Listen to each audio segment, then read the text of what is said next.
Hi friends, welcome to Indu's Kitchen. இன்னைக்கு நம்மளோட கிச்சன்ல இட்லி, தோசை, பூரி, சப்பாத்தி, சாதம்னு எல்லாத்துக்கூடமே தொட்டு சாப்பிட்ற மாதிரி ஒரு சிம்பிளா அதே நேரத்தில் ரொம்பவே டேஸ்டான வெஜிடபிள் குருமா எப்படி செய்யறதுன்னு பார்க்கலாம். இந்த மெத்தட்ல செஞ்சு பாருங்க, டேஸ்ட் சூப்பரா இருக்கும். இதை செய்யறதுக்காக ஃபர்ஸ்ட் ஒரு விழுது ரெடி பண்ணிக்கணும். அதுக்காக ஒரு மிக்சி ஜார்ல அரை கப் அளவு சின்ன சின்னதாக கட் பண்ண தேங்காய், கூடவே 1 டீஸ்பூன் அளவு கசகசா, 5 முழு முந்திரி சேர்த்திருக்கேன். முந்திரி இல்லை அப்படின்னா 1 டேபிள் ஸ்பூன் பொட்டுக்கடலை சேர்த்துக்கோங்க. இது கூடவே 1 டீஸ்பூன் சோம்பு, 1 டீஸ்பூன் அளவு சீரகம், ஒரே ஒரு அன்னாசி பூ, கொஞ்சமாக பட்டை, 2 கிராம்பு சேர்த்துக்கலாம். இதில் கொஞ்சமாக தண்ணி விட்டு நல்லா ஸ்மூத்தான பேஸ்ட்டாக அரைச்சி எடுத்துக்கோங்க. அரைச்சி வச்சிருக்கிற இந்த பேஸ்ட் தனியாக இருக்கட்டும். இப்போ ஒரு ப்ரெஷர் குக்கரில் 2 டேபிள் ஸ்பூன் எண்ணெய் சூடு பண்ணிவிட்டு ஒரு பிரியாணி இலை கூடவே அரை டீஸ்பூன் சோம்பு சேர்த்து தாளிச்சிட்டு ஒரு பெரிய வெங்காயம் நீள நீளமாக கட் பண்ணி சேர்த்து ஒரு 3லேருந்து 4 நிமிஷம் நல்லா வதக்கிக்கோங்க.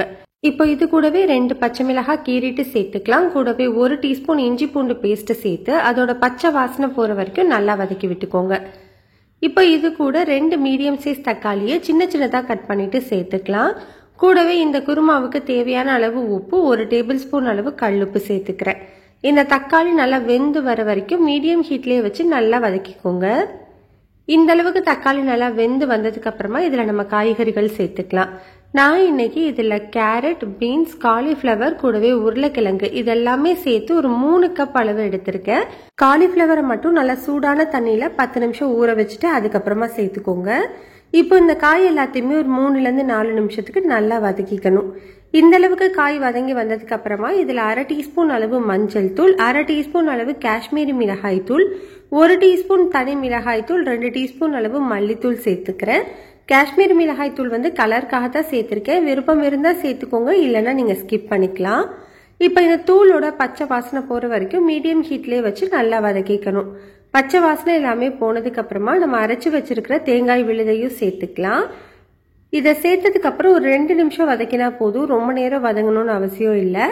இப்போ இது எல்லாத்தையுமே நல்லா ஒன்று சேர்த்து மிக்ஸ் பண்ணிட்டு இது கூட 1.5 கப் அளவு தண்ணி சேர்த்துக்கிறேன். நான் மிக்சி ஜார் கழுவிட்டு அந்த தண்ணி சேர்த்துருக்கேன்.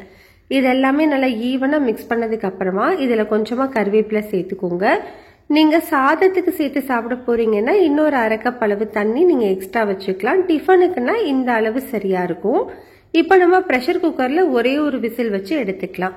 ப்ரெஷர் ரிலீஸ் ஆனதுக்கப்புறம் நான் ஓப்பன் பண்ணி வச்சுருக்கேன். பாருங்கள், நம்மளுக்கு சூப்பரான வெஜிடபிள் குருமா ரெடி ஆயிடுச்சு. இந்த குருமா அவ்வளோ வாசமாக இருக்கும். இதில் லாஸ்ட்டாக கொத்தமல்லி மட்டும் சேர்த்துக்கோங்க.